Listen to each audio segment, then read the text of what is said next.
a cikin heat energy wanda yake shine ƙarfin zafi. Wato a ƙarƙashin ƙarfin zafin akwai kuma abin da ake kira expansion of solid, wato ƙaruwar girman abubuwa da suke sandare misali. Wato abin da yake sandare yana ƙaruwa, girman shi yana ƙaruwa idan an sa shi a cikin wuta ko a cikin zafi ta hanya guda uku. Na farko zai ƙara tsawo wanda yake shi ake kira linear expansivity.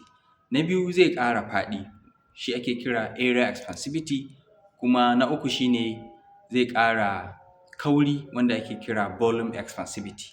Waɗannan su ne abubuwa guda uku da suke faruwa lokacin da aka sa abu a cikin zafi ko a cikin wuta. Idan an kaɗa shi a cikin wuta ko aka ba shi ya sha zafi sosai ko yaya ne dai gwargwadon zafin da an ka ba shi zai ƙara tsawo, zai ƙara faɗi, zai ƙara kauri. To a darasin da ya gabata na yi bayanin ƙaruwar tsawo da ƙaruwar faɗi. Yau muna da ƙaruwar kauri. Ƙaruwar kaurin shi ake kira volume or cubic expansivity, wanda yake shine fractional increase in material's volume per degree rise in temperature. Wato shine yana ƙara kauri gwargwadon yanayin da ya ɗaga, gwargwadon yanayi ko kuma zafin da ya bugi abin yasa yanayin shi ya ɗaga, shi ake nufi da per degree rise in temperature. Gwargwadon ɗagawar yanayin abun ko kuma zafin da ya shiga ciki, gwargwadon irin ƙara girman da zai yi. Saboda haka ya danganta da irin wutar da ya sha ko kuma irin zafin da ya sha. Wannan shi ne ake nufi da wato cubic or volume expansivity.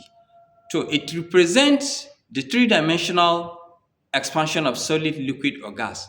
Kuma tana wakiltan wato ita volume expansivity or cubic expansivity tana wakiltan wato three-dimensional expansion of solid, liquid or gas. Yana wakiltan ƙaruwar abu sandare ko ƙaruwar abu mai ruwa ko kuma ƙaruwar abu mai kamar iska, wato shine gas. Misali, abin da ake nufi da three dimension misali shine idan wannan akwati ne yana da fuska kamar haka.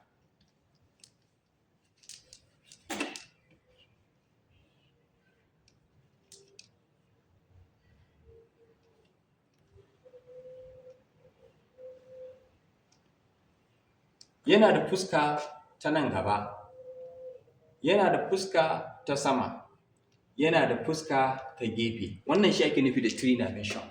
Fuska ta gaba, fuska ta sama da fuska ta gefe. Wannan shine misalin three dimension.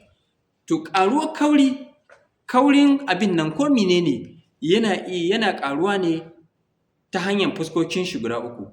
Fuska ta gaba da fuska ta sama da fuska ta gefe. Ma'ana kowane sashi nashi zai ƙara girma. Wato shi ake nufi da ƙaruwar kauri. To shi volume expansivity represent the three-dimensional expansion of solid, liquid or gas. Yana wakiltan ƙaruwar girman abu sandararre ko na mai ruwa ko mai gas. Kuma volume expansivity ana wato ba shi alama da wannan letter ɗin, gamma. Wato ita wannan ita ce alaman volume expansivity. To wannan volume expansivity ɗin kuma formulan shi shine B2 minus B1 all over B1 bracket theta 2 minus theta 1. Wannan ita ce formula wadda ake calculation ɗin volume expansivity problems. Volume or cubic expansivity problems. Idan aka ba da wasu 'yan abubuwan da ake so a warware a cikin volume expansivity, wannan ita ce formulan da ake amfani da ita. Kuma ita wannan volume expansivity ɗin wato ita ne kuma wato delta B all over B1 delta theta. Wannan delta B ɗin, delta B yana kuma iya kasancewa B1 delta T, domin akan iya ba da shi ko dai theta ko a ba da shi T. Duk abu ɗaya suke nufi, wato suna nufin temperature, yanayi. wato shine yanayin zafi ko na sanyi, shi ake nufi da temperature. Degree of hotness or coldness, that is yanayin zafi ko sanyi, wannan shi ake nufi da temperature.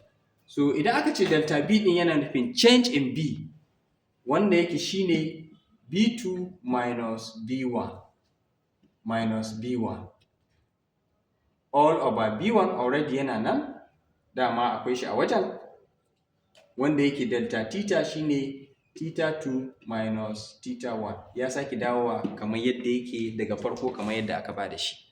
So wannan shi ake nufi da cubic or volume expansivity.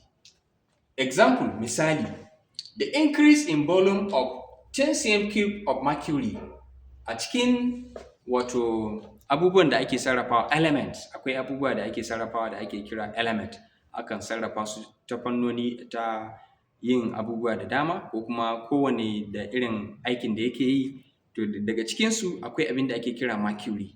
To da aka shi wannan mercury din, wanda yake an auna shi awo na farko yana 10 cm cube, to da ya ƙaru sakamakon haurawar yanayin wannan shi mercury din da aka sashi a cikin wuta, yanayin ya haura ya kai 100 degrees Celsius. To shi kuma ƙaruwar shi wannan mercury din da 10 cm cube din, dalilin ya sha zafi ko ya sha wuta, kamar yadda aka yi bayani muku bayani daga farko cewa duk abin da ya sha zafi ko ya sha wuta zai ƙara kauri. To sai kaurin ya ƙaru da 0.182 cm cube. That is when the temperature rises by 100 degrees Celsius is 0.182 cm cube. That is the increase of volume of 10 cm cube of mercury when the temperature rises by 100 degrees Celsius is 0.182 cm cube. Sai ya ƙaru da wato kaurin ya ƙaru da 0.182 cm cube. What is the cubic expansivity of the mercury? Menene cubic expansivity of the mercury? So that is, wannan ita ce tambayar da aka yi, sai kuma warwarewa. Yanzu wannan shine solution neman tambayar, ko kuma amsan tambayar.